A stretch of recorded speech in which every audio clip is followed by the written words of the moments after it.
পোড়া বেগুনের সাথে শুধুমাত্র একটা ডিম মিশিয়ে আজব একটা রেসিপি তৈরি করে নাও। খুবই টেস্টি এই রেসিপিটা। হ্যাঁ, এটা চাঁপাইনবাবগঞ্জের খাগিনা রেসিপি।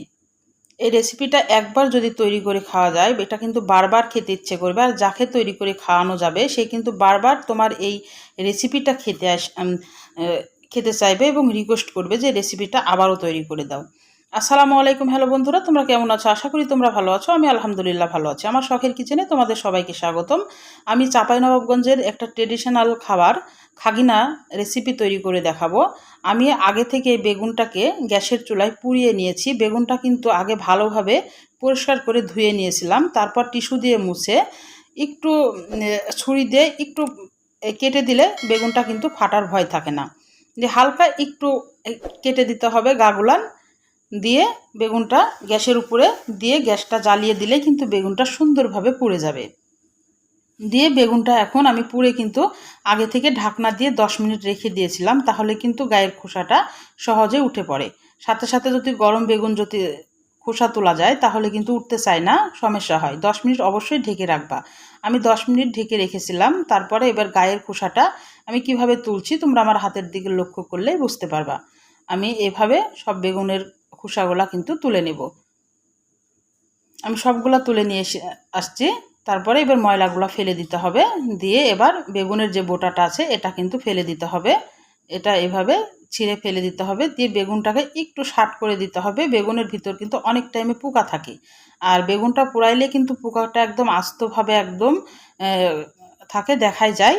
তুলে কিন্তু ফেলে দেওয়া যায়, কোনো সমস্যা হয় না। সেই কারণে এভাবে কিন্তু আগে একটু দেখে নিতে হবে, বেছে নিতে হবে যে বেগুনে পোকাটা আছে কি না। আমার পোকা ছিল না। দিয়ে এবার হাত দিয়ে এটা ভালোভাবে মেখে নিতে হবে আগে। আর চাঁপাইনবাবগঞ্জের এই ট্রেডিশনাল খাবারটা খুবই মজা, এই খাগিনা। আমি এটা কিন্তু একবার যদি কাউকে খাওয়ানো যায় বারবার কিন্তু রিকোয়েস্ট আসবে এই খাগিনাটা খাওয়ার জন্যে। এবার আমি হাত দিয়ে একটু মেখে নিলাম। দিয়ে আদা রসুন জিরা বাটা খুবই সামান্য করে দিলাম। আর শুকনো মরিচের গুঁড়া, ধনিয়ার গুঁড়া আর হলুদ গুঁড়া আর লবণ আর একটু গরম মশলা দিয়েছি। দিয়ে এবার ভালোভাবে আবার হাত দিয়ে মেখে নিতে হবে। এটা হাত দিয়ে কিন্তু ভালোভাবে একদম চটকে মেখে নিতে হবে, মানে বেগুনের যেন কোনো গোটা না থাকে। দিয়ে আমি একটু ফাঁকা করে দিয়েছি। এই ফাঁকা জায়গাতে আমি সেই ডিমটা মেশাবো।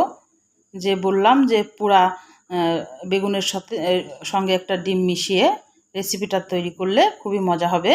সেই জন্য আমি এই যে ডিমটা এখন দিয়ে দিলাম। এবার ডিমটা হাত দিয়ে একটু গলিয়ে নিব, নিয়ে এবার বেগুনের সঙ্গে মেখে দিব।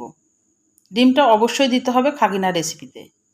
ডিমটা না হলে কিন্তু খাগিনার সেই টেস্টটা পাওয়া যাবে না।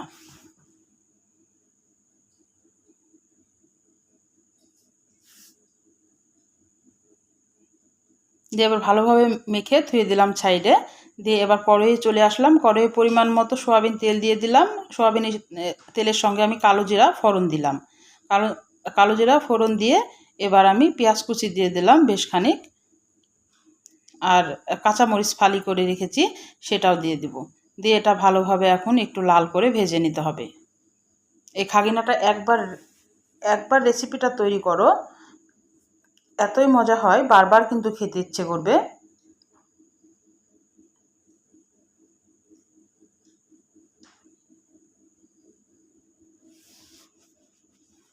পেঁয়াজটা এখন একটু লাল করে ভেজে নিতে হবে।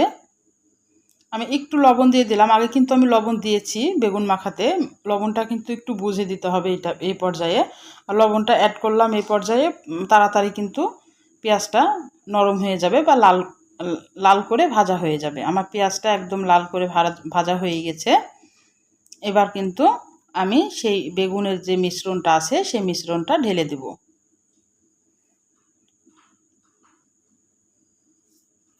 দিয়ে এবার ভালোভাবে নেড়ে নিতে হবে। আর এই পর্যায়ে জালটা কিন্তু মিডিয়ামে রাখতে হবে। তোমরা প্রথম থেকে শেষ পর্যন্ত দেখতে থাকো। আমি কিন্তু আরও কি অ্যাড করছি তোমরা দেখতে থাকো। না দেখলে টেনে টেনে দেখলে কিন্তু বুঝতে পারবে না যে আমি কি অ্যাড করছি।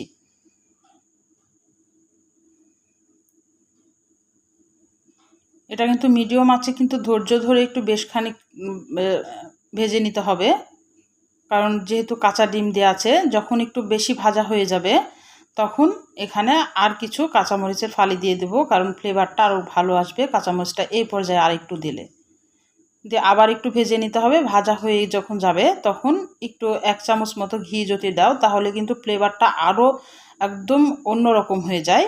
ঘি যদি না দিতে চাও তাহলেও কিন্তু খাগিনা রেসিপিটা হয়ে যাবে, কিন্তু ঘিটা দিলে আরও অন্য লেভেলের একটা টেস্ট চলে আসবে এই খাগিনা রেসিপিটাতে। সে কারণে 1 চামচ মতো ঘি দিতে হবে, দিয়ে একদম ভাজা ভাজা করে ফেলতে হবে। আর ভাজা ভাজা তোমরা কখন বুঝবা, দেখবা যে কি উপর থেকে তেল উঠে এসেছে। দেখো সাইডে কিন্তু আমার সব তেল উঠে এসেছে, তখন জানবা যে এই রেসিপিটা একদম পারফেক্ট হয়ে গেছে। আর কড়াইয়ের গায়ে কিন্তু একটু আর লাগবে না, একদম উঠে উঠে আসবে। আমি কিন্তু আমার রেসিপিটা হয়ে গেছে, আমি তুলে নিচ্ছি। তাহলে আমার রান্নার যদি কোনো অংশই তোমাদের ভালো লাগে, প্লিজ আমার চ্যানেলটাকে সাবস্ক্রাইব করে দিও, একটা লাইক দিয়ে রান্নাটা দেখা শুরু করো, ছোট্ট একটা কমেন্ট করে জানাইও আমার রান্নাগুলো কেমন লাগে। পাশে থাকা বেল আইকনটা প্রেস করে দিও, আমি যখন এরকম নতুন রেসিপি তোমাদের মাঝে হাজির করবো তোমাদের কাছে ভিডিওটা যেন চলে যায়। তোমাদের একটা লাইক একটা কমেন্ট কিন্তু আমাকে অনেক উৎসাহ করে। আমার খাগিনা রেসিপিটা হয়ে গেছে। তাহলে আজকের মতো বিদায় নিচ্ছি। আল্লাহ হাফেজ।